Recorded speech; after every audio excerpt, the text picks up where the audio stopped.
નમસ્કાર, આપ જોઈ રહ્યા છો સાવજ ન્યૂઝ। રક્તદાન એમ મહાદાનના ઉદ્દેશ સાથે રક્તદાન કેમ્પ વિજાપુર ખાતે યોજાયો।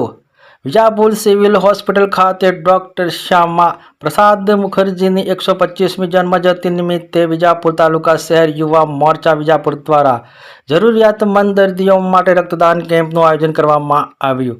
રક્તદાન શિબિરમાં રક્તદાતાઓએ ઉત્સાહભેર રક્તદાન આપી રક્તદાન તે મહાદાન રક્તને સાર્થક કર્યું। વિજાપુરના રક્તદાતાઓએ 50 બોટલ રક્તદાન આપી જનસેવા કાર્ય માટે અર્પણ કરવામાં આવી।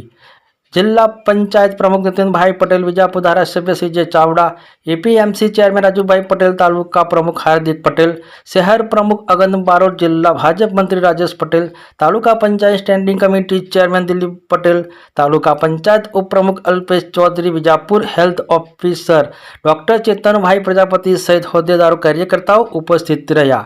વિજાપુર તાલુકા શહેર યુવા મોરચાના હોદ્દેદારો દ્વારા રક્તદાન કેમ્પનું ખૂબ જ સુંદર આયોજન કરવામાં આવ્યું। વિશેષ રિપોર્ટ મુકેશ સિંહ, વિજાપુરથી।